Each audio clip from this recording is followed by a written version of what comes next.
살롱도 전북 시즌2 강박이는 여자와 칼럼 쓰는 여자가 함께 만드는 여자랑 글쓰자 강박이는 여자 이청 네, 칼럼 쓰는 여자 달봉입니다. 안녕하세요. 반갑습니다.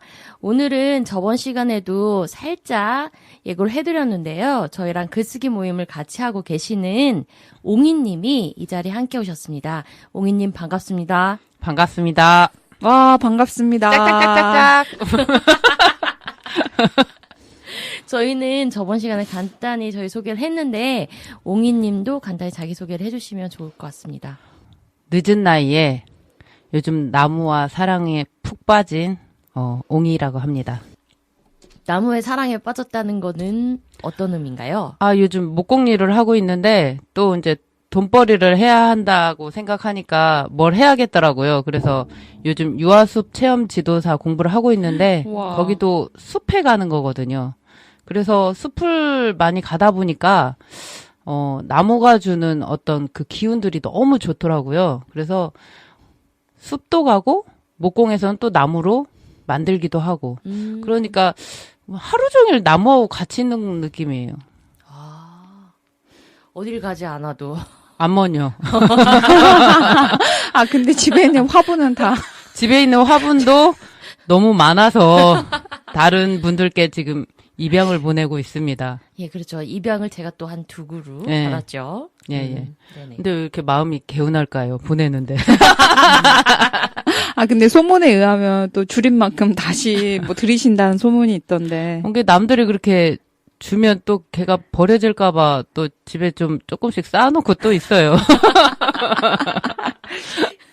그러니까요. 버린 만큼 다시 채우는 예, 예. 용인님이신데 저희가 글쓰기 모임에서 같이 만났잖아요. 예.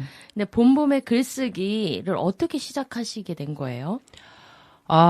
그때 생각하면 또 갑자기 또 우울해지는데요. 그때가 2013년, 14년, 제가 2014년에 봄봄 글쓰기를 시작했는데, 제가 2013년, 14년이, 살면서 가장 힘든 때였거든요. 그때 남편하고 사내만에 할 때였는데, 그때 당시는 저희가 같이 안 사는 거에 대한 두려움도 크고, 그리고 또, 우리가 그러잖아요. 가장 사랑해야 할 사람이 사랑하지 않으면, 또 그 상실감이 굉장히 커서 거의 반 미친년처럼 살았던 것 같아요. 2년 동안. 근데, 그때 주위 사람들한테 저의 힘든 일 얘기를 하면 뭐라고 하냐면, 남들도 그렇게 사니까 그냥 맞춰 살아. 그냥 조용히 하고 살아. 가족들도 그냥, 왜 이러이러한 부분이 가족 안에서 힘든 게 있다라고 얘기하면, 야, 나는 안 힘든 줄 아냐? 조용히 해. 이게 계속 입을 닫게 하는 거예요. 근데 누가 그러더라고요. 노트에다가 욕을 쓰면 좀 풀린다고. 그래서 카페에 가서 매일같이 노트를 들고 가서 욕을 썼어요. 근데 제가 욕을 잘 못해요. 아는 욕이 많지 않아. 그래서 거의 씨발 하고 끝났던 것 같아요. 씨발 이름 뭐 이런 식으로. 이런 거 방송 용어로 안 되는 건가요? 아니요. 들으시는 분도 이해하실 겁니다. 근데 아무튼 그렇게 쓰다가 봄봄님 글쓰기 강좌가 이제 그 공고가 났더라고요. 그래서 글은 나 같은 사람이 쓰면 안 되는 건데 이런 생각이 좀 있어요. 근데 배우고 싶더라고요. 노트에다 욕만 쓰니까 질리기도 하고 그래서 봄봄님 글쓰기를 시작하게 된 거죠. 그러면 그 글쓰기를 하면서 어느 정도 위안은 얻으신 건가요? 어느 정도가 아니라 굉장했죠. 왜냐면 사실 일기거든요. 제가 일기 모임 분들께 좀 죄송한 게 있어요. 제가 한이 풀릴 때까지 썼었거든요. 일주일에 한 2번 그때 우리가 모였었나요? 근데 일주일이 아니라 한 달에 2번 정도 모였는데 맨날 남편 얘기, 애기 얘기, 가족 얘기만 썼던 것 같아요. 사실 그 정도 썼으면 그만 좀 주제를 바꿔라 이렇게 얘기도 할 법도 한데 끝까지 들어주셔서 한 1년 넘게 쓰니까 이제 더 이상 쓰고 싶지 않더라고요. 그래서 지금도 거의 가족 얘기는 주제로 안 쓰고 있어요. 이게 치유가 됐다라고 사실 생각이 들거든요. 그래서 너무 좋은 글쓰기였죠, 저한테는. 글쓰기 수업을 들으시고 그 이후에 후속 모임 해서 1년 정도 막 모든 걸 풀어낸 이후에는 그 얘기를 안 하게 되셨다는 말씀이신 거잖아요. 그러죠. 거의 많이 안 하죠. 애기 얘기는 뭐 일상이니까 하긴 하는데 뭐 가족 얘기, 뭐 남편 얘기 이런 얘기는 거의 쏙 빠진 것 같아요. 맞아요. 저도 기억해요. 그때 같이 당시에 모임을 했었는데. 아, 저기, 뭐, 목격자로서. 재현님의 어떤 그런 시절이 생각이 나네요. 막 읽으면서 울고 그랬어요. 근데 저희 그때 모임 했을 때 아마 아는 사람이 없을 거예요. 다 한 번씩. 그러죠. 그때가 가장 많이 울었던 것 같아요. 서로. 네네. 일기라서 그랬나 봐요. 그럴 수 있어요. 맞아요. 근데 그게 참 쉽지 않은 건데 내 맞아요. 얘기를 하고 그걸 읽고 누군가가 있는데 그럼에도 불구하고 울 수 있고 그런 안전하고 편안한 공간이었던 거잖아요. 그 모임 자체가. 그저 거의 치유하는 공간? 왜냐면 내가 글을 쓸 때는 잘 모르는데 그걸 입 밖으로 꺼내면 진짜 내 것이 되거든요. 그게 울컥한 거예요. 그럼 울어. 그러면 사실 쪽팔리거든요. 쪽팔려. 근데 울려고 쓴 거 아닌데 또 울었네 하면 이제 울면 주위에서 괜찮다고 하면서 다른 분들이 같이 울어주면 더 공감이 되고 그냥 뭐라고 해야 하나 안쓰러운 표정? 그럴 땐 약간 쪽팔려요. 아직 이해를 못했나? 이런 느낌이 좀 있긴 한데, 일기할 때는 서로 정말 공감이 많이 됐던 것 같아요. 아무래도 처음을 같이 시작한 사람들이니까. 그렇죠. 그 일기 하셨던 분이 지금까지도 하시는 거잖아요. 후속 모임을. 그렇죠. 저희 일기 안에서도 옹이님은 굉장히 성실하신 분으로 또 손꼽히는 것 같아요. 그죠. 제가 또 약간 성실이 몸에 배었거든요. 어렸을 때부터 거의 맞지는 않았지만 아버님한테 성실만이 살 길이다. 너 성실하지 않으면 넌 죽어. 이렇게 진짜? 약간 저희 아버님이 또 선생님이셨잖아요. 아. 성실. 그래서 몸에 밴 것 같아요. 그래서 성실하지 않은 사람 보면 사실 짜증이 나요. 근데 그게 나이 먹으면서 풀려지더라고요. 왜냐면 젊었을 때는 사실 같이 일했던 사람들 되게 힘들었을 거예요. 그 꼴을 못 봐줬거든. 근데 지금은 저도 뭐 불성실한데. 근데 글쓰기는 성실하고 싶더라고요. 네, 맞아요. 성실하다고 한 포인트는 후속 모임을 자유로 하기 때문에 내가 뭐 나가고 싶을 때도 있고 안 나가고 싶을 때도 있고 글을 쓸 수도 있고 안 쓸 수도 있고 개인에게 오롯이 맡겨지는 거기 때문에 좀 사실 해이해질 수 있거든요. 근데 재원님 항상 빠지지 않고 거의 한 달에 한 번 만나는데도 한 달에 한 번씩 되게 빨리 돌아와요. 언제나 빠지지 않으셨던 것 같아요. 옹이님은 후속 모임뿐만 아니라 그때 한창 열심히 또 네이버 블로그였던가요? 지금은 정말 불성실의 아이콘이 됐는데 사실은 그때는 100일을 넘어야 했기 때문에 꿈에서 사람이 돼야 했기 때문에 그때 정말 열심히 했죠. 그거 잠깐 얘기해 주세요. 블로그요? 예. 이제 사실은 목수의 꿈이 있어서 목공소를 차리고 싶은 게 꿈이었는데 사실 그 실력이 아직 늘지도 않았고 하지만 지금부터 준비를 해야만 목공 일을 해도 그게 벌이가 된다고 해가지고 이제 벌이도 해야 하니까 좋아하는 일이지만 블로그로 시작했거든요. 근데 이 네이버 블로그가 하루부터 100일까지 하루도 빠짐없이 1일부터 100일까지 하루도 빠짐없이 해야만 어느 정도 등급을 줘요. 이게 사실 곰이 사람이 돼야하는 거죠. 굴 속에 들어가서. 그래서 저는 사람이 되고자 네이버 사람이 되고자 1일부터 100일까지 정말 열심히 포스팅을 했죠. 거기에 비비도 들어가 있어요. 미션 클리어는 하셨나요? 그러면요. 옹이 놀이터라는 네이버 블로그고요. 사실 친구 꽃집도 홍보도 해주고 아니면 저 여행 갔던 거 올리고 근데 하면서 느낀 건데 이게 글쓰기랑 비슷해지더라고요. 뭐냐면 글쓰기는 이제 글을 잘 써야 하는 부담이 있지만 사실은 블로그는 사진이 더 주가 되거든요. 그리고 내용을 간략하게 요약해서 써도 되고 그러다 보니까 사실 글쓰기는 한 달에 한 번만 쓰게 되잖아요. 네네. 한 달에 한 번 쓰면 사실 그동안에 있었던 일이 기록이 안 돼요. 맞아요. 근데 네이버 블로그 같은 경우는 처음에 상업적인 목적으로 시작을 했는데 지금은 모든 기록을 거기다 해요. 내가 누구랑 어디에 갔었던, 그리고 그때 내가 뭐에 관심이 있었고, 이런 것들이 다 기록을 해놔요. 그래서 잊어버리지 않으려고. 늙어서 그거나 보면서 살려고요.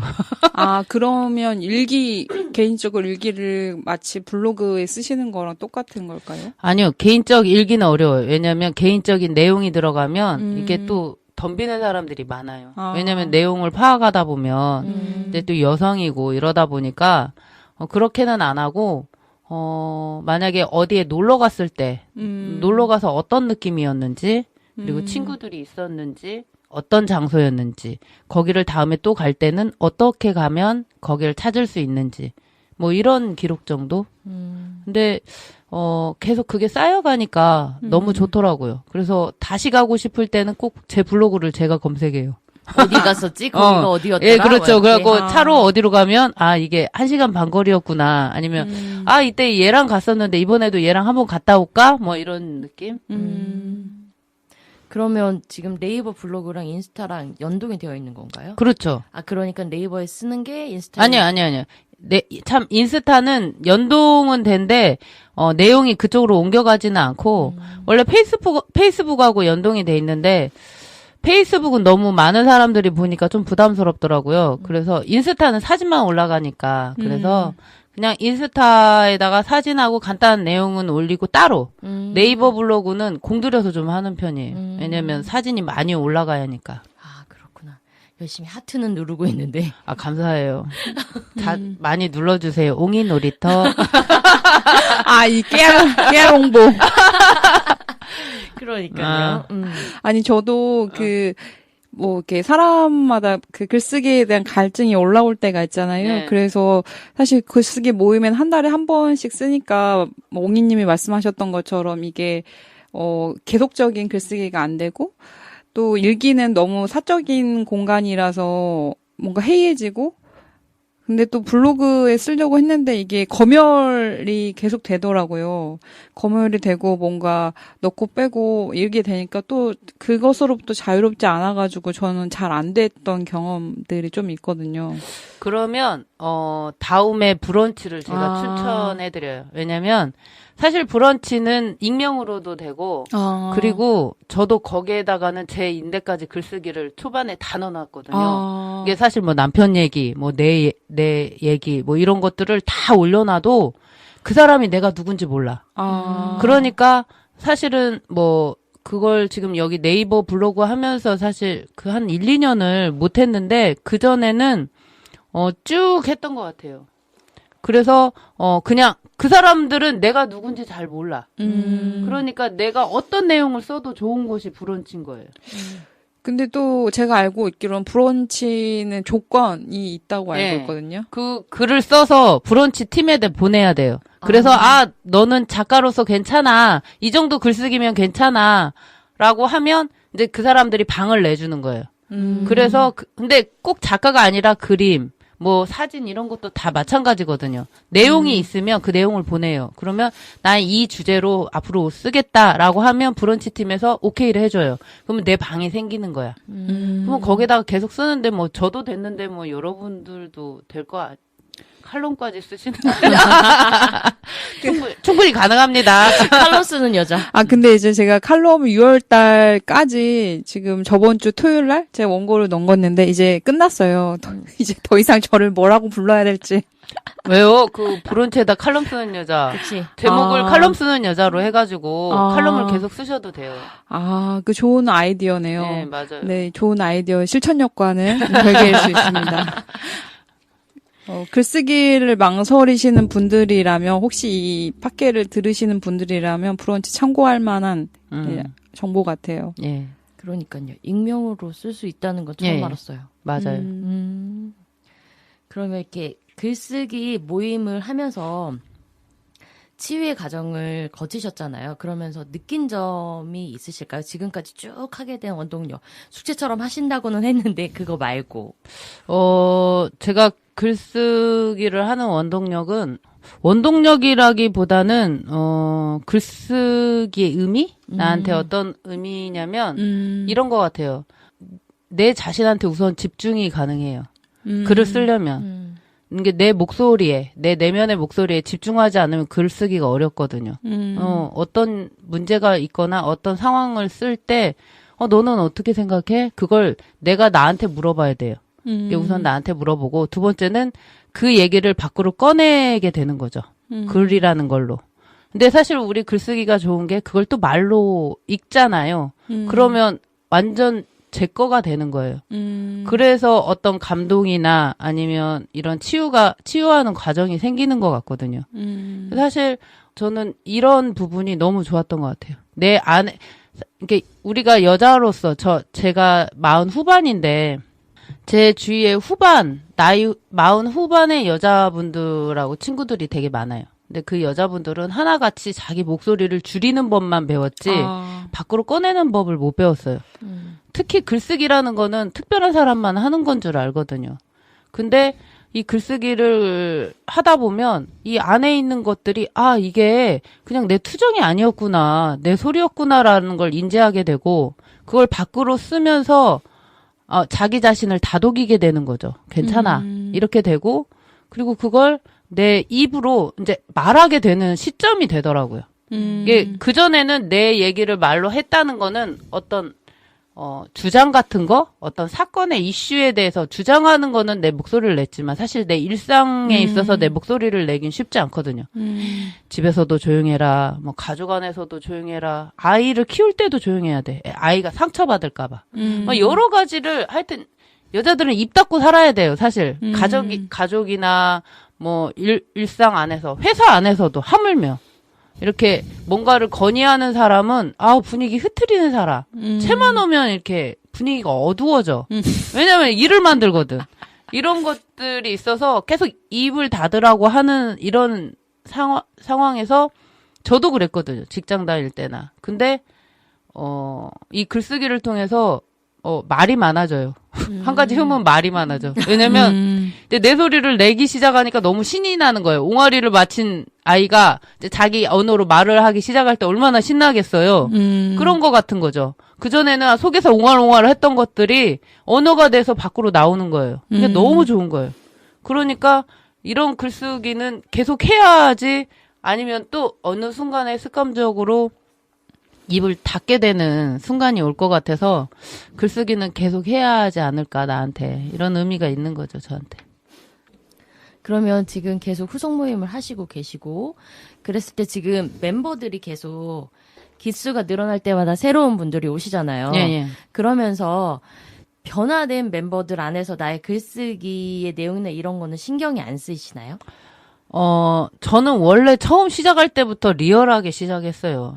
왜냐면, 달봉님도 아시겠지만, 정말 집안의 일거수일투족의 언어들을 다 까발리면서 썼었거든요. 그게 제 성격인 것 같아요. 말할 때도 좀 직설화법을 쓰긴 하는데, 근데 이번에 이제 계속 7기면 정말 많은 분들이 왔다 갔다 하시거든요. 그쵸. 처음에는 좀 부담스러운데, 사실 저는, 이렇게 사람들이 변하는 게 너무 좋아요. 왜냐면 글 쓰는 방법이 다 달라서 전 모방력이 좀 있거든요. 모방하는 걸 좋아해요. 창조보다. 근데 사람이 똑같으면 모방하기 힘들거든요. 일기 중에 정말 잘했던 혜미님하고 보름님은 글을 너무 잘 쓰셨어요. 따라갈 수가 없었어요. 속상했죠. 자존감 많이 떨어졌었어요. 근데 이제 점점 들어오시는 분들이 저랑 비슷하신 분도 계시고 잘 쓰는 분도 계시고 하니까 뭔가 이렇게 그냥 좋았던 것 같아요. 그래서 저분 저런 글쓰기도 있네. 나도 저렇게 해봐야겠다 다음에. 뭐 이렇게 하면서 제 글쓰기도 조금씩 왔다 갔다 했던 것 같아요. 근데 나 자신을 오픈하는 거에 대한 두려움은 일기 때 깬 것 같아요. 그래서 뭐 상관없는 것 같아요.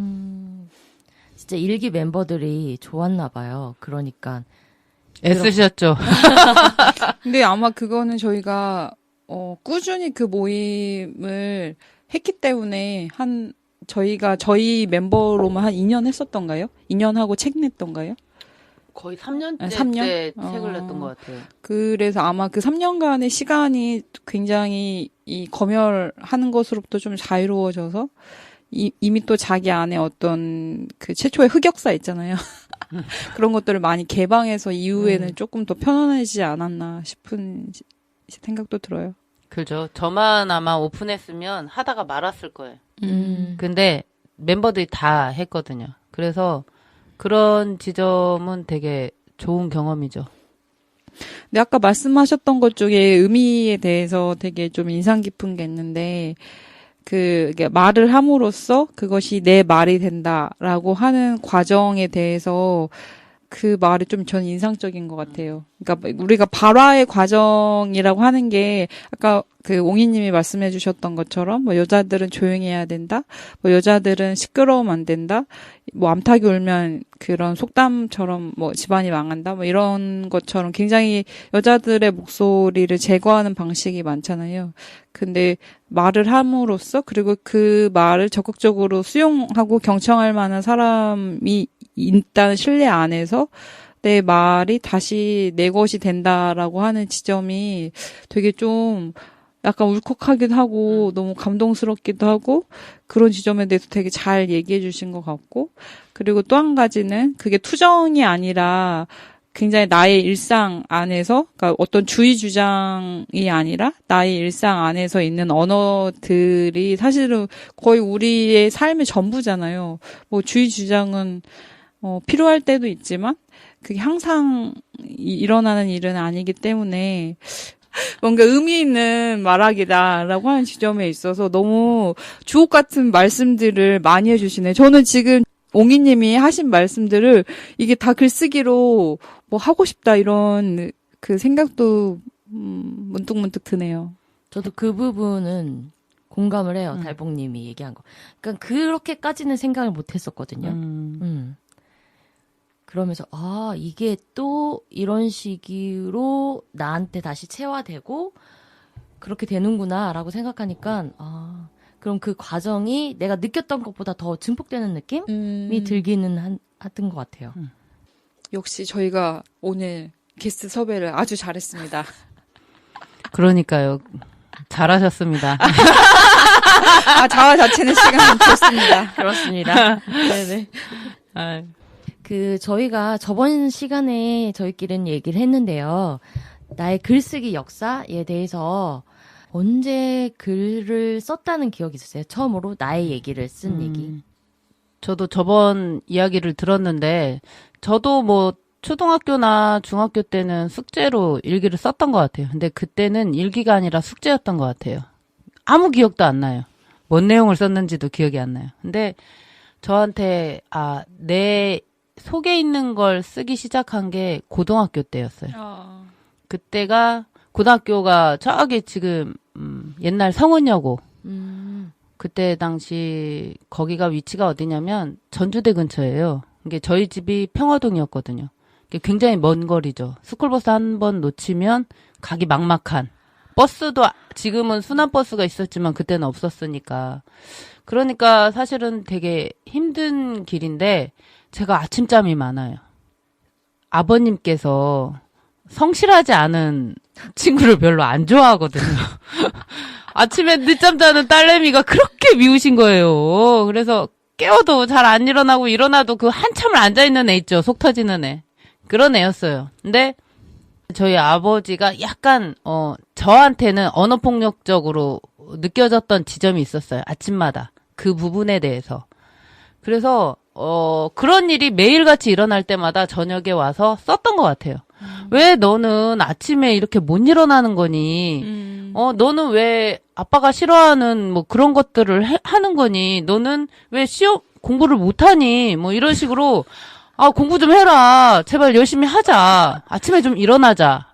그게 저희 글쓰기의 첫 글쓰기는 뭐냐면 아빠한테 사랑받기 위해서 썼던 이야기였던 것 같아요. 이게 나를 위한 글쓰기라고가 아니라 아빠한테 사랑받기 위해서 아빠가 원하는 사람이 되기 위해서 나 스스로에게 하는 어떤 외침 같은 거 이렇게 해야 너는 사랑받을 수 있어. 이렇게 해. 근데 왜 아직도 못하는 거야? 그게 아침에 혼났는데 결국 집에 가서 내가 또 혼내는 거였어요. 근데 그게 저한테는 첫 글쓰기였던 거죠.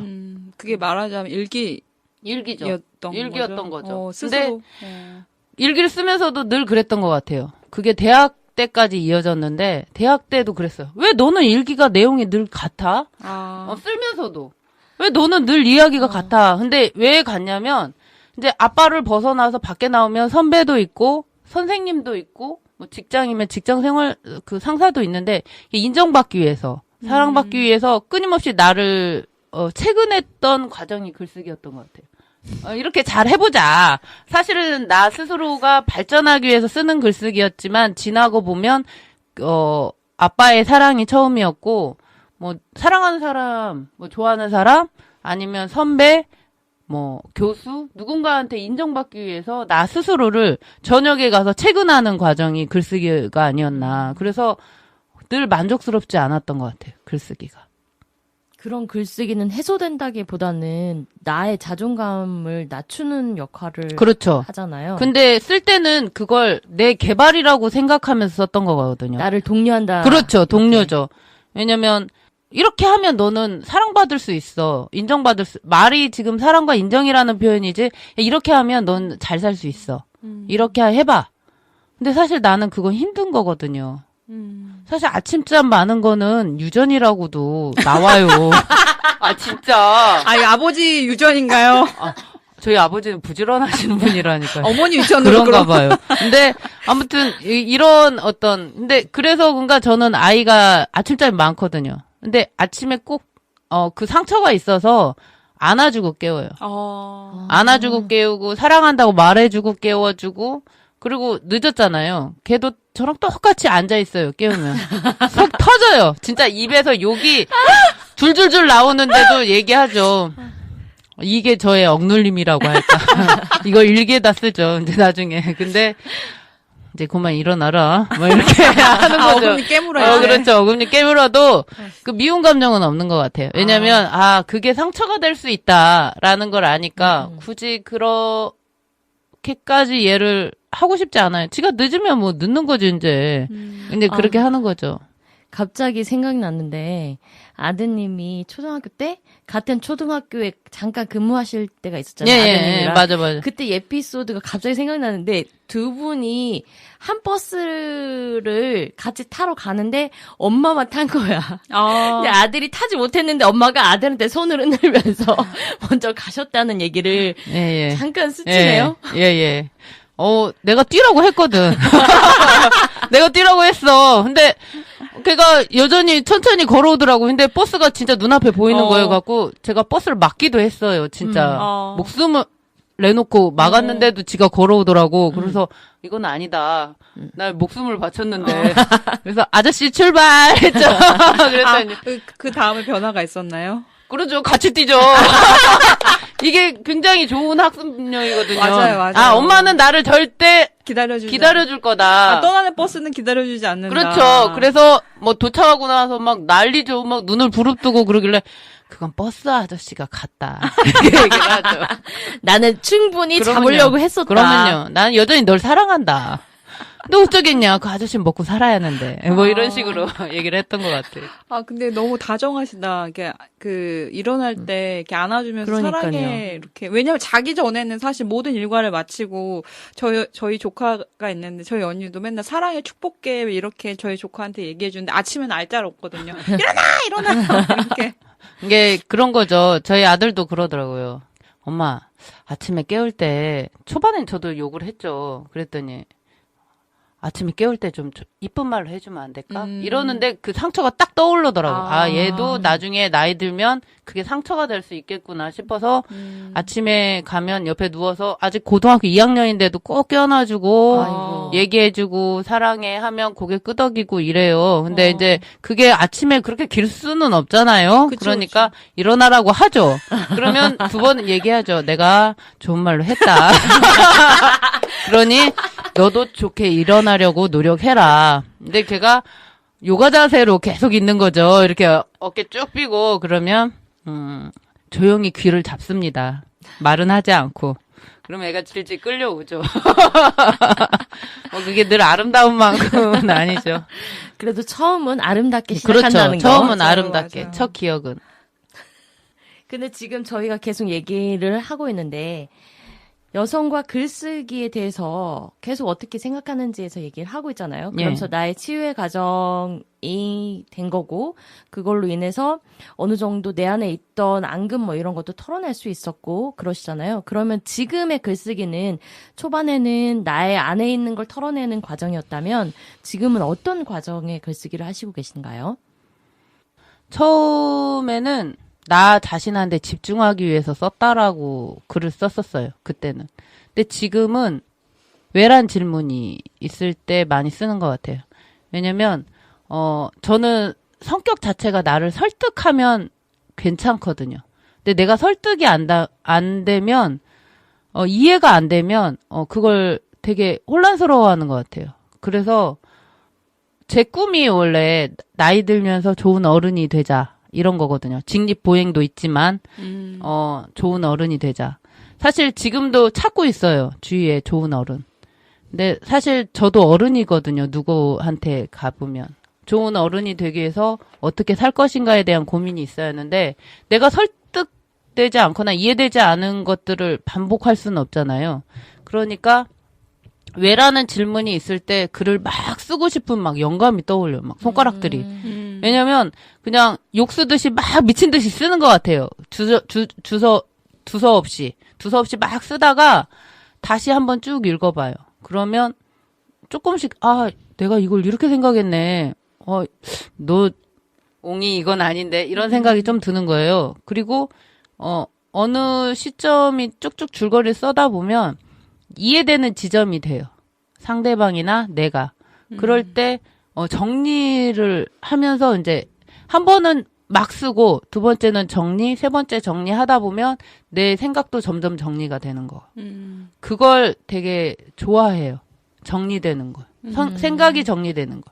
생각 없이 막 너무 바빠가지고 흐르는 대로 살고 그냥 말도 어느 순간에는 실수하게 되고 이런 거 되게 싫어하거든요.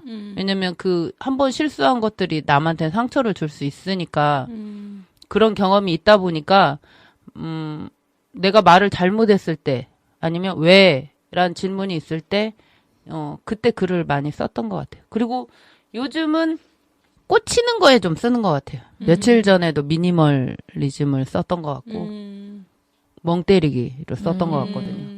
근데 꽂히는 게 너무 재밌는 거예요. 예전에 되게 어둡게 썼었거든요. 글을. 힘들 때마다 쓰니까. 근데 그쵸. 요즘은 꽂히는 거에 쓰니까 글이 좀 밝아진다고 해야 하나?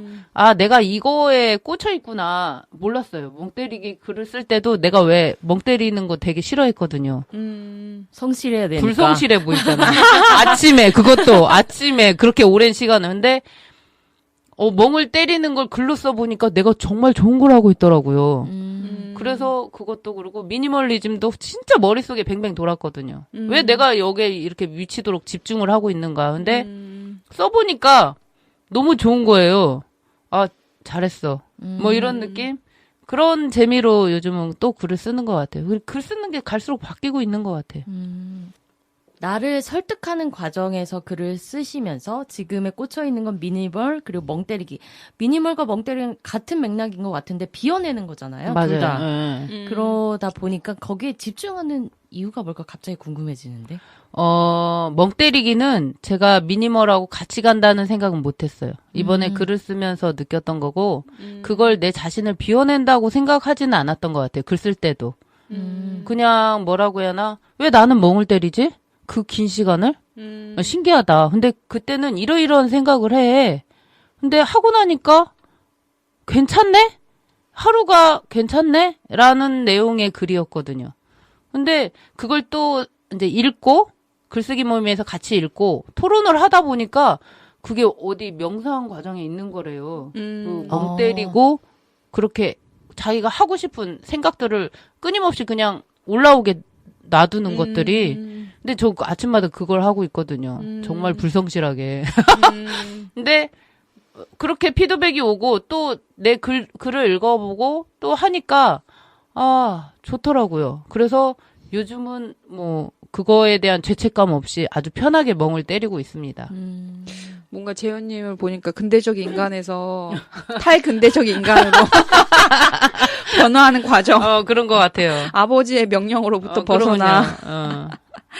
자기로 소환되는 어떤 굉장히 멋진 어른이 돼가고 계신데요. 그래야 될 텐데요. 늘 그래도 아직은 의심을 놓지 않고 있습니다. 저도 근데 비슷하게 아침마다 요새 일기를 좀 쓰려고 하고 있거든요. 근데 그 저의 포인트는 그러니까 억울할 때 있잖아요. 분하고 억울할 때.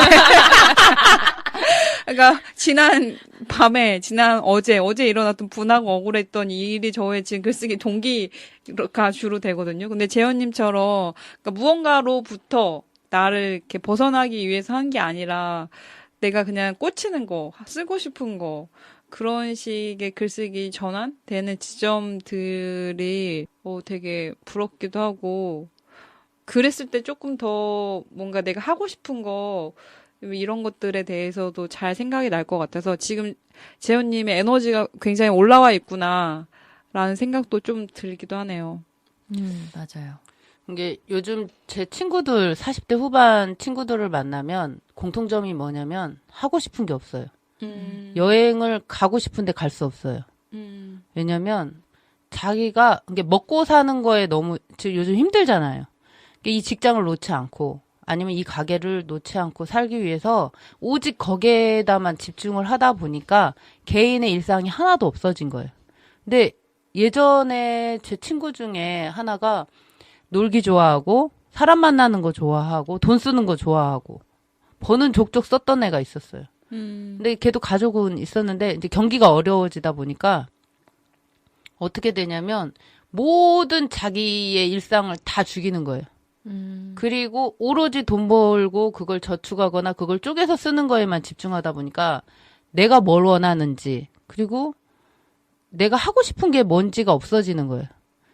그러면 이렇게 저 같은 경우는 얘기하거든요. 지금 목공하는 것도 되게 부러워해요. 어떻게 그걸 할 수 있어? 이 먹고 살기 힘든 시간에. 그리고 목공이 돈이 많이 들거든요. 근데 저도 바쁘게 다른 돈벌이를 해요. 그래야만 이게 가능하니까. 근데 하고 싶은 것이 뭔지 명확하고 그걸 하려고 노력하는 게 저는 글쓰기 힘이라고 생각하거든요. 그걸 찾게 해주는 어떤 도구 중에 하나였던 건데 이 친구들은 그냥 거기에 자기 소리가 뭔지보다는 그거는 중요치 않아. 지금 가족이 함께 사는 게 더 중요해. 가 있기 때문에 각자 자기 자신이 없어지는 거예요. 이게 하고 싶은 게 갈수록 없어지는 거죠. 왜냐면 뭘 하면 즐거운지 잘 모르니까. 이게 해봤자 영화 보고 같이 술 한잔 먹고 여행도 못 해요. 그냥 당일치기나 1박 잠깐 갔다 오는 정도? 그러다 보니까 자기 소리에 기울일 시간이 없는 거죠. 근데 저 최근에 산책하면서 꿈에 대해서 좀 생각해 봤거든요. 이제 꿈이 꼭 있어야 돼? 꿈 없으면 안 돼? 없어도 되죠. 이런 생각을 좀 해봤는데, 그러니까 이게 또 한편으로는, 그러니까 사실 그때는 제가 좀 디프레스 되었을 때여가지고 꿈에 대해 약간 이렇게 삐딱한 시선이 있잖아요. 그러니까 꿈에 대한 강박이 있잖아요. 꿈이 없는 사람은 뭔가 이렇게 열망이 없고, 뭔가 자기 자신이 없고, 뭐 이런 식의 좀 강박이 너무 싫어가지고, 근데 또 한편으로 보면 제가 할 수 있는 일은 그냥 안오란 일상이 있잖아요. 그러니까 일상을 잘 보내고 이렇게 소시민의 일상을 잘 보내는 것도 사실은 중요하지 않나 뭐 이런 생각이 들기도 했고 그럼 또 꿈이 있는 사람 옆에서 내가 조력하는 사람이 되지 내가 굳이 꿈이 꼭 있어야 되나? 그 꿈에 동의한다면? 뭐 이런 생각이 들기도 하고 그런데 또 뭔가 또 에너지가 또 차올랐을 때는 내가 하고 싶은 게 뭐고, 내가 어떤 걸 하고 싶고, 약간 이런 게 좀 이렇게 반복되더라고요. 올라갔다, 내려갔다. 근데 저는 둘 다 맞는 것 같아요. 그러니까 자기 자신을 이렇게 뭔가 위축돼 있을 때, 혹은 뭔가 세상으로부터 압도되어 있을 때는 그렇게 뭔가 쪼이면서 살아갈 수도 있고, 또 한편으로는 그것으로부터 좀 나아갔을 때는 또 뭔가 하고 싶은 거를 막 찾을 수도 있고, 근데 이제 전체적으로 저희 사회 안에서는 그 꿈이 굉장히, 그러니까 계속 위축되어 있는 거 있잖아요. 너는 너 자신을 내보이면 안 돼. 뭐 이렇게 좀 옥죄는 게 많아서, 그런 게 좀 자기 자신을 말했던 것처럼 40대 후반, 50대 나이가 들수록 그런 꿈에 대해서 잃어가는 거 있잖아요. 그러니까 그런 현상 자체는 좀 안타깝긴 한 측면도 있는 것 같아요. 이게 꿈하고 네. 하고 싶은 게 뭔지 자기 소리에 기울이는 거는 좀 다른 것 같아. 왜냐면 꿈은 우리가 어렸을 때부터 어떻게 보면 국가에서 우리 개개인을 관리하기 제일 좋은 작동하기 좋은 게 꿈이라는 거잖아요. 왜냐면 꿈을 위해서 열심히 내달리니까. 근데 사실 꿈이라는 건 저도 사실 별로 좋게 생각하지는 않아요. 왜냐면 자기가 좋아하는 것이 쌓이다 보면 그게 꿈이 될 수는 있어도 이 꿈을 하나 꾸고 그거에 의해서 네 것들을 다 유예시킨 다음에 내달려라 이런 것들은 사실 좋아하지 않거든요. 근데 지금 저희 나이 또래에 뭔가 하고 싶지 않은 그냥 이 정도. 근데 그게 편하진 않아. 왜냐면 내가 좋아하는 것들이 있어, 예전부터. 근데 그게 바뀔 수는 있겠죠. 살면서 바뀔 수는 있어요. 왜냐면 체력이 떨어지니까 집에서 쉬고 싶고 하긴 하는데, 그거보다 가족이 먼저 우선이 된다는 거죠. 제 핵심은 그거예요. 가족을 위해서 내 것들을 내려놔야 한다. 너 이거 좋아하잖아. 이거 해. 아니야. 그거 할 때 남편 영양제 하나 더 사고, 아이 옷 하나 더 사고, 너 이거 되게 좋아했는데 이거 한번 운동해봐. 운동 정말 좋아하는 친구거든요. 근데 아이 밥 차려주는 것 때문에 포기해요. 아이하고 협상을 해. 일주일에 2번만이라도. 근데 그게 죄책감을 갖게 하는 거죠. 남편은 밖에서 일해오는데 밥 2끼 못 해주는 게 죄책감으로 오는 거죠. 근데 예전엔 안 그랬어요. 근데 가면 갈수록 뭐라고 해야 하나, 서로 측은지심이 있어서 이제 그런 부분도 있긴 한데, 제가 안타까운 거는 내가 알고 있는 그 친구 누구누구가 없어지는 느낌이 저는 안타까운 거죠. 아, 그러니까 그 개인으로서의 그렇죠. 그런 게 아니라 엄마로서의 그 위치가 너무 커서 개인을 엄마, 압도하는 아내, 뭐 딸, 그거에 하다 보니까 자기 자신이 없어지는 거예요. 너무 바빠. 엄마도 해야 하고, 딸도 해야 하고, 딸도 너무 많고, 며느리도 해야 하고, 또 아내도 해야 돼요. 근데 다 지금 이 정도 나이 되면 다 돌볼 대상이거든요. 시댁 어른, 뭐 맞아요. 친정 어른, 그리고 남편도 나이 들어가죠. 자식들은 컸죠. 이러니까 점점 다 돌볼 대상인 거야. 거기에다가 필요한 건 돈인 거죠. 그쵸. 그러면 그것까지 합해지면, 그 개인으로서, 예전에 좋아했던 게 많고, 이거 보면 되게 깔깔깔 웃었던 그 친구가 웃을 일이 없어지고, 무게 짓눌려가지고 늘 피로해 있는 거죠. 근데 나는 이럴 때 글을 한번 써보라고 하고 싶거든요. 지금 네가 하고 싶은 게 뭔지, 아니면 지금 네가 뭐가 힘든지, 너무 많은 일들을 하고 있으니까 한 사람이, 한번 해서 정리를 해봐라. 네 스스로가. 근데 이 정리할 시간도 귀찮고, 그리고 또 어려운 거예요. 글쓰기 자체라는 게 어려운 거예요. 그쵸. 우리가 받아들이는 일반인들이 하면 글쓰기는 누군가 좀 문장력이 뛰어난 누군가가 국어국문학과 정도 나오는 사람이 써야 한다라고 생각하는데 그런 부분이 요즘 좀 안타까운 것 같아요. 그냥 뭐 문법 안 맞고 글자 틀려도 네가 요즘 무슨 생각을 하고 있는지 한번 썼으면 좋겠어. 라고 하고 싶어요. 저랑 얘기는 늘 하지만 또 글 쓰는 건 다른 거거든요. 그래서 그런 부분을 좀 권하고 싶은데 이 글 쓰는 게 워낙 어떤 기술을 요하는 작업이라고 편견이 있어서 그런 것들을 어려워하는 게 좀 안타까울 뿐이죠. 그니까요. 개인의 위치로서 설 수 없는 여성의 어떤 결혼한 여성의 고충 같은 것들이 또 꿈과 뭐 하고 싶은 거랑 직결됐을 때는 굉장히 좀 다른 이야기가 될 수 있을 것 같긴 하네요.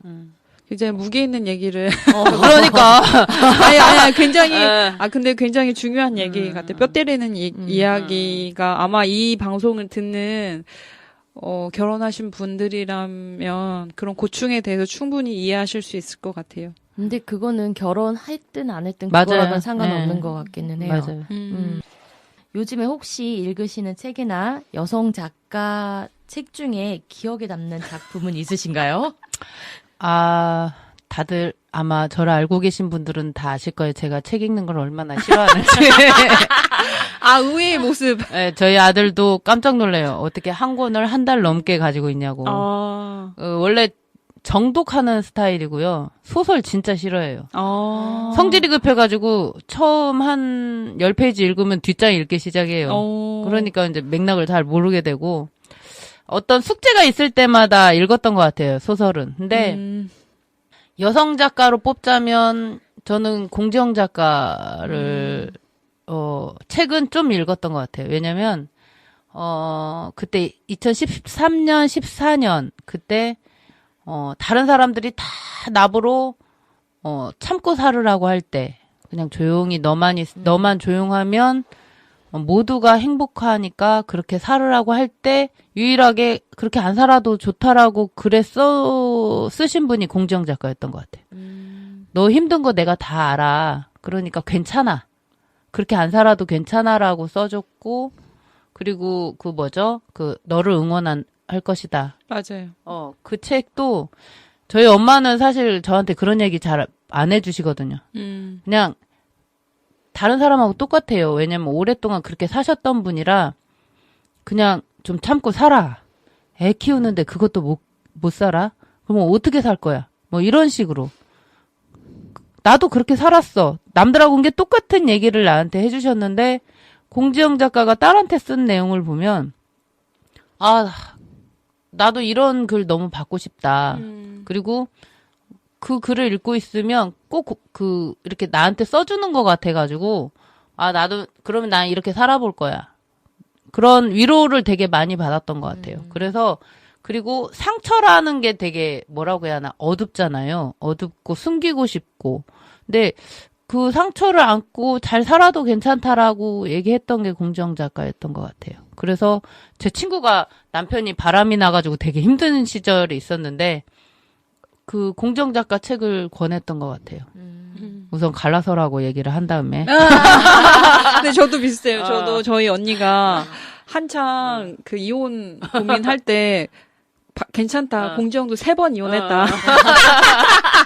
별거 아닌데 하면 별거 아닌데 그거면 세상이 다 끝나는 줄 알거든요. 너무 두렵고 이해하는데 그것도 그거지만 상처를 인정하고 갖고 있어도 괜찮다. 아프겠지만 근데 나는 왜 이렇게 상처투성일까? 난 지금 너무 힘들고 그거에 빠지지 말아라 라고 해주는 게 공지영이었던 것 같아요. 그래서 그 작가님이 한 번 왔었어요, 고산에. 그래서 강의를 들으러 갔었는데 그분이 그때 얘기를 했던 것 같아요. 또 그런 책에 관련된 얘기를 하면서 마지막에 자기한테 해가 되는 사람은 절대 만나지 말라고. 나를 만날 때마다 나의 자존감을 깎아내리고 탓하고 웃고 있지만 웃지 못하게 하는 그런 사람을 굳이 왜 시간을 내서 힘들게 만나냐고. 나를 사랑해주고 나한테 좋은 말 해주고 나를 성장할 수 있게 해주는 사람한테 더 공을 들이라고. 그 말이 되게 또 와닿았었거든요. 그래서 그 이후로는 또 많은 사람들하고 등을 졌죠. 미니멀리즘. 인간관계도 정리를 했죠. 왜냐면 내가 되게 힘들게 살고 있더라고. 그걸 다 맞춰주니라고. 지금도 몇 분 정리를 못했는데 그거는 여러 이익관계가 얽혀 있어서 좀 아직 못했지만 이렇게 만나는 사람마다 굳이 내 흠을 들춰내는 사람이 있거든요. 아니면 나의 마음을 불편하게 하는 사람. 왜 그런 사람 왜 이 사람은 나한테 이럴까라고 혼자 일기로 써본 적이 있었는데 결론은 그거였어요. 나에 대한 애정이 없다. 그냥 그쵸. 내가 궁금할 뿐이다. 와, 놀라운 포인트예요. 내가 궁금하긴 한데 나에 대한 애정은 없어. 그러니까 입 밖으로 나오는 것들이 좋은 얘기가 나올 수가 없는 거죠. 그러면 이 사람이 나를 우선 모르게 해야겠구나. 우선 모르게 해야겠구나. 이게 이제 나에 대한 관심을 이제 안 만나야겠구나. 왜냐면 만나면 이게 가십거리가 필요한 사람들이 있어요. 궁금만 한데 애정은 없어. 근데 한 번씩 만나는 거야. 맞아요. 정보는 많이 쌓이죠. 사람에 대한 정보는 많을 거예요. 그런 사람하고 관계를 더 하고 싶지 않다라는 생각은 이제 정리가 되는 거죠. 음. 이게 그때도 글을 썼던 것 같아요. 왜 내가 얘 만나면 이렇게 불편하지? 근데 알고 봤더니 얘가 나한테 애정이 없었더라고요.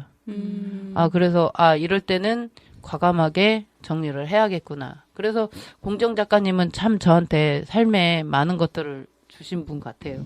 그러게요. 되게 뭐랄까 이렇게 뼈 때리는 조언들이 많네요. 그래요? 그러니까 나에 대한 궁금하고 나에 대한 애정이 없구나. 그냥 그렇죠. 정보를 알고 싶을 그렇죠. 뿐이구나.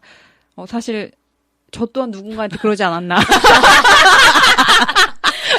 깊이 반성하게 되는 동시에. 근데 여기서 잊지 말아야 할 건 상대방은 분명히 그걸 느낀다는 점이에요. 그렇죠. 그치. 네. 애정 있는 물음인지 아니면 그렇죠. 정보를 수집하는 물음인지는 알잖아요, 우리가. 그러면요. 이 사람이 날 진짜 걱정하고 있구나 하면 말하지 않아도 줄줄 나와요. 맞아요. 눈빛만 봐도. 그러면요. 그리고 울컥해. 물어보지 않아도. 벌써 멀리 걸어오면 눈물 나온다니까요. 근데 맞아. 힘들 때. 근데 멀리 오는데 불안해. 저 사람이. 그리고 또 물어보는 것마다 뼈를 때려. 진짜. 그거는 나의 치부를 알고 싶구나. 지금 내 표정을 읽고 알고 싶구나. 그러면 이 얘기는 어딘가에 분명히 전달이 되죠. 가십거리가 되니까. 그것이 애정이 없음을 확인하는 거죠. 아무튼 그런 것들이 많이 도움이 됐던 것 같아요. 공정 작가님이. 나한테 집중할 수 있는 어떤 그런 것들을 계속 얘기해주는 사람? 근데 얼굴은 한 번 본 사람. 하지만 나한테는 굉장히 친한 사람인 것 같잖아요. 그렇죠. 너무 반가웠어요. 그때 봤는데 너무 반갑더라고. 눈을 동그랗게 뜨고 이렇게 고개를 끄덕였는데 너무 많은 사람들에 가려가지고 제가 그러네요. 근데 쌤 같은 경우는 진짜 글쓰기가 오롯이 나한테 집중하는 과정인 것 같아요. 참 그러기가 쉽지 않은데 저 같은 경우는 글을 쓰면서도 제 글을 제가 검열을 하거든요. 일기 같은 경우도. 그러니까 이게 글씨가 남겨지는 것 자체가 무서운 느낌? 그런 게 좀 있는 것 같아요. 근데 이걸 벗어나야 되는데 아직 그 과정이 쉽지가 않은 그런 단계인 거. 아직 못 꺼내신 거죠. 그러니까 나름 지금 예전보다는 그래도 많이 꺼냈다라고 하지만 다 꺼냈다라고는 말을 못 하겠어. 스스로도. 그리고 그 꺼낼 때 한 지점이 있어요. 여길 툭 넘어야 한번 울어줘야 하거든. 툭 넘으면서 울어줘야 그 다음에는 이제 두려움이잖아요. 이 한 선을 넘는 게 사실 두려움이거든요. 그쵸, 넘을까 한 말까 말. 발자인데요. 근데 이걸 넘으면 울컥해요. 읽으면서 울컥해요. 근데 이걸 한 번 넘잖아요. 그러면 그 다음 넘기는 점점 쉬워지는 것 같아요. 근데 그걸 꺼내놓기가 내가 너무 겁이 나는 거지. 아직 내적 힘이 약하신 거죠. 그걸 이겨내려면 제가 보기엔 더 많은 글쓰기가 필요하지 않을까. 근데 저는 사실 일기는 별로 안 좋아해요.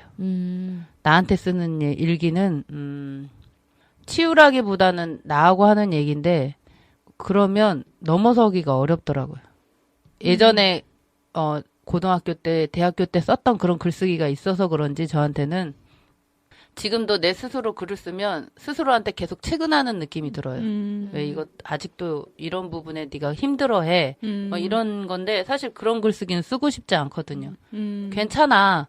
너 이거 당연히 힘든 거지. 힘들 수 있어. 라는 글쓰기를 쓰고 싶지만 사실 내 내면에서는 계속 이렇게 해야 하는 게 너무 익숙해져 있는 거죠. 근데 사실 그런 거는 별로 원치 않거든요. 그래서 저는 공개된 이런 오픈된 글쓰기에서 나를 드러내는 게 사실 많이 도움이 됐던 것 같아요. 근데 궁금한 게 생겼는데, 그러니까 일기장에 혼자 쓸 때는 뭔가 그러니까 누군가 시선으로부터 계속 나를 검열하고 체근하는 글쓰기인데, 그러니까 오픈된 공간에서 쓰는 어떤 글쓰기가 달라지는 포인트? 그러니까 예컨대 후자는 옹호하는 글쓰기, 나를 옹호하는 글쓰기가 되는 거잖아요. 그 포인트가 되는 지점이 이렇게 뭐가 있을까요? 그러니까 타인의 시선이 어떤 아니요, 타인의 시선? 시선이 아니라 습관이죠. 제가 고등학교 때, 대학교 때, 그리고 좀 더 나와서는 졸업했을 때 썼던 글쓰기들이 대부분 자기 검열이었고, 그리고 인정받기 위해서 사랑받기 위해서 썼던 글쓰기가 사실은 남아있어요. 습관이. 그래서 나 혼자 쓰는 글쓰기 같은 경우는 나 스스로 좀 많이 체근하는 글을 더 많이 쓰는 것 같아요. 체근이라기보다는 이렇게 해보자. 야, 이런 부분은 이렇게 한번 해보자. 어떤 계획이나, 좀 더 나를 발전하는 쪽으로 쓴다고는 하지만 결국은 누구를 위한 글쓰기냐라고 했을 때는, 좀 더 인정받고 싶은 욕심, 사랑받고 싶은 욕심. 근데 그게 나쁜 건 아니에요. 그쵸. 나쁜 건 아닌데, 저는 이제, 앞에 얘기한 것처럼, 고등학교 때, 대학교 때, 뭐 졸업해서 했던 그런 글쓰기 과정이, 그냥 그런 일기 과정이 있어서 그런지, 지금도 혼자 쓸 때는 어떤 그런 습관이 남아있는 것 같더라고요. 근데, 글쓰기 모임에서는 쓸 때 보면, 오히려 처음 수업을 시작했을 때하고 지금까지 계속 나한테 집중하게 하는 어떤 그런, 과정들을 주시잖아요. 과제도 그렇고. 그러다 보니까 더 솔직해지는 것 같아요. 밖으로 꺼낼 때. 근데 나 혼자 있을 때는 그 습관이 나도 모르게 스물스물 올라오는 거죠. 그래서 그런 글쓰기보다는 사실 밖으로 드러나는 글쓰기를 더 좋아해요. 그러니까 그렇게 변화된 계기가 안전한 청자, 그러니까 신뢰의 관계가 있는 청자가 있기 때문에 그 포인트, 그러니까 나의 어떤 우울의 포인트를 나의 과제적인 내 삶의 과제적인 포인트를 넘어서는 글쓰기가 됐다는 말씀이실까요? 그렇죠. 만약에 같이 읽고 쓰는 분들이 그거에 대해서 부정적 시각을 얘기하고 그리고 어법이나 문법에 대해서 계속 언급하고 보통 밖에 있는 글쓰기 마냥 이렇게 뭐 그렇게 강의를 하셨다면 저는 1년도 못 버텼을 것 같아요. 왜냐면 저는 아직도 글 쓸 때 옆에 네이버 검색하고 쓰고 이게 문법 같은 거 맞는지 안 맞는지 잘 모르거든요. 맞춤법도 그렇고. 그런데 그런 것들을 염두에다 보면 내 걸 어떻게 꺼내요. 이게 겁나서. 근데 지금은 그런 것들은 여기는 그런 게 없으니까 너무 좋은 것 같아요. 그리고 다만 본범님의 한 번씩 날카로운 지적이 전 너무 좋아요. 왜냐면 너무 좋다 해줘버리면 발전이 없는데 본범님은 그런 피드백도 있지만 어떤 전문가적인 피드백도 있기 때문에 그걸 고치려고 노력하니까 좀 더 나아지고 있다라는 그런 생각이 드는 것 같아요. 맞아요. 팁 같은 것도 주시잖아요. 우선 맞아요. 그냥 써라. 맞아요. 그리고 나서 맞춤법 돌리기 위해서 그렇죠. 돌려봐라. 그렇죠. 그러면 뭐가 틀렸는지도 알게 되고 이렇게 그런 과정들을 알려주시니까. 그것도 있고 좀 예리한 지점이 내가 뭔가를 썼어. 그러면 꼭 얘기해요.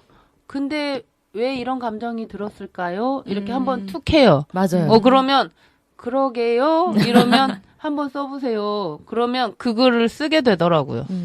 그런 그쵸. 지점이 있어서 좋은 것 같아요. 맞아요. 우리가 쓴 글과 더 쓰지 못했던 글들이 있잖아요. 맞아요. 그 쓰지 못했던 글들에 대한 행간에 맞아요. 대한 이야기들을 짚어주시니까. 그렇죠. 그러면서 항상 그 부분에서 물어봐. 맞아요. 왜 거기서? 근데 사실 그게 제일 중요한 지점인 걸 그분은 맞아요. 아시는 거죠. 그러니까 뭔가 옹이님 얘기 들으니까 그러니까 우리 인생이랑 똑같다. 뭔가 혼자 사실은 산을 넘을 수 없고 나의 동지와 나의 어떤 친구와 같이 산을 넘을 수 있다. 약간 이런 지혜가 떠오르기도 하네요. 뭔가 이청님 뭔가 같이 우리가 그 고비를 잘 넘겨볼까요? 안전한 청자로서 안전한 거 맞죠? 근데 그죠. 우리가 지금 글쓰기 모임 하면서 되게 기수도 많이 늘어나고 그러면서 오가는 분들이 그때그때 바뀌기도 하잖아요. 고정적으로 꾸준히 잘 나오시는 옹이님 같은 분도 계시지만 저처럼 아주 몇 달에 한 번씩 나가는 사람도 있고 그러다 보니까 주제가 있을 때도 있고 그냥 무제로 자기가 쓰고 싶을 때도 있고 그러잖아요. 어떤 게 더 편하세요?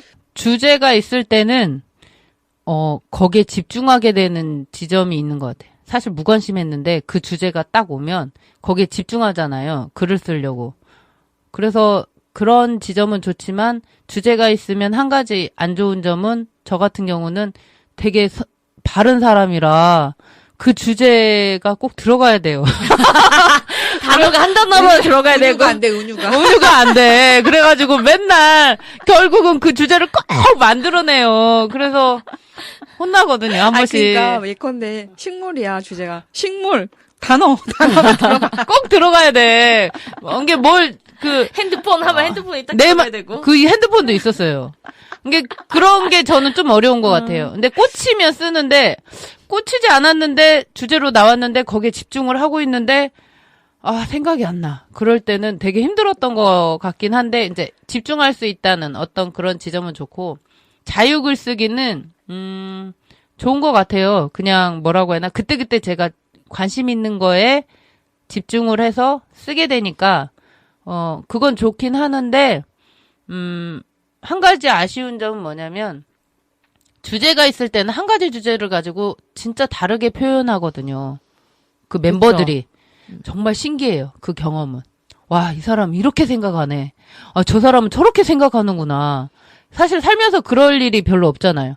한 가지 주제를 놓고 여러 사람이 토론하는 거. 그쵸. 현상을 보거나. 근데 그런 경험은 되게 좋은데 자유글쓰기는 뭐라고 해나 어두움이 더 많은 것 같아요. 각자의 힘든 지점을 드러내다 보니까 그런 부분은 또 서로 공감할 수 있어서 저 사람도 저런 문제로 힘들어했구나라는 공감도 있지만 아무래도 그런 독특한 경험은 좀 덜해지는 이게 뭐 장단점이 있는 것 같아요. 이청님은 어떠세요? 저는 차라리 자유 글쓰기가 나은 것 같아요. 어차피 글을 쓰는 게 쉽지도 않은데 주제까지 있으면 저도 강박이 있어가지고 저도 은유를 못 하거든요. 그 단어가 들어갈까요 분명히. 속상해요. 그래서 진짜 은유 잘하시는 분들 보면 부러워요. 어떻게 저렇게 쓰지? 라고 할 진짜 정도로. 부러워요. 근데 너무 정직한 글쓰기를 쓰기 때문에 저도 그래. 그리고 내 안에 있는 게 더 못 나오는 느낌이 있는 것 같아요. 예. 땅굴 파면서 쓰긴 하지만 자유 글쓰기가 더 편한 느낌도 있고. 어떠신가요, 달봉님은? 근데 자유글쓰기를 줘도 그러니까 자기 삶의 질곡이 깊을 때는 꼭 연관시켜. 어떤 주제가 있든 아니든 어쨌거나 자기 이야기를 풀어내야 되니까 그 도구로서 쓰이게 되는 경우도 있는 것 같고요. 저는 그 자기 상태에 따라 사실은 자유든 무자유든 그게 달라지는 거지. 저는 그 주제 자체에 대해서 어떻다 이런 건 좀 별로 영향은 안 받는 것 같아요. 아니 근데 달봉님은 그랬던 것 같아요. 저처럼 막 이 주제가 꼭 들어가야 한다라기보다는 진짜 도구로 많이 썼던 것 같아요. 그래. 그래서 보면 이렇게도 넣는구나 라는 생각을 했던 분 중에 한 분이 달봉님이었던 것 같아요. 칭찬. 맞나요? 맞을걸요? 우리가 슬슬 이제 정리를 해볼까 하는데요. 오늘 팟캐 녹음하신 소감을 좀 들려주시면 좋을 것 같은데. 정말 많이 떨었거든요. 그리고 어버버 할까봐도 떨었고, 걱정도 많이 했고, 그리고, 좀 더 나중에 또 기회가 되면, 이제 이 부분에 대해서 더 고민을 한번 생각해봐야겠다, 이런 생각이 들었던 것 같아요. 왜냐면, 이 주제를 받고 좀 생각을 했었거든요.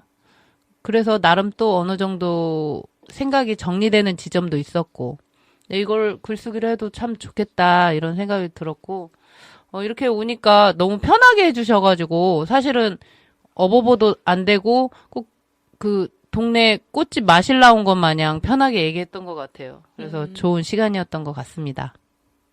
네, 저희가 감사하지요. 달봉님 어떠셨나요? 저는 평소 옹이님을 알고 있었는데 옹이님의 새로운 면을 되게 본 것 같아요. 저 이렇게 깊이 있고. 뭔가 굉장히. 왜 그래? 왜냐하면 저희가 사실 일상에서 마주치는 시간이 거의 없고, 글쓰기 모임을 통해서 한 번만 보거든요. 근데 이제 그 글쓰기 모임을 통해서는 삶의 질곡들을 많이 봤기 때문에, 옹이님이 좀 밝으신 분이시긴 한데, 또 이렇게 좀 낯선 거리를 두고, 이렇게 옹이님 얘기를 들으니까 굉장히 색다르고 아까 말씀하셨던 것처럼 굉장히 멋지고 훌륭한 어른 같다. 뭔가 이런 생각이 들어서 굉장히 듬직하네요. 저도 옹이님의 얘기를 들으면서 나의 글쓰기에 대해서 좀 생각을 해봤어요. 그럼 나도 그런 지점이 있었나? 그런 게 아니었을까? 라는 지점이 있었어요. 저도 글을 쓰면서 저한테 계속 책은 비슷하게 하는 부분들도 있거든요. 그리고 이래야 되는데 왜 네가 이렇게 못했나? 라는 부분들도 있었는데, 이게 책은 플러스 내가 원하는 대로 나의 모습을 다시 살게 하기 위해서 나를 설득하는 과정이었을 수도 있겠구나. 근데 그 방식이 책은 쪽이 더 강했다? 뭐 이런 걸 다시 한번 생각하게 되는? 네, 그랬습니다. 그러게요. 여러분, 옹호하는 글쓰기를 씁시다. 그래, 나를 스스로 토닥토닥하는 글쓰기를 맞아요. 한번 써봐야 될 것 같습니다. 필요해요. 네네. 오늘 이렇게 더운데도 불구하고 겁나 더워요. 네, 지금 스튜디오 열기가 아주 뜨겁습니다. 같이 해주셔서 감사하고요. 다음에는 또 다른 새로운 분이 함께 하실 것 같습니다. 그럼 다음 시간에 또 뵙겠습니다. 네, 감사합니다. 네. 감사합니다.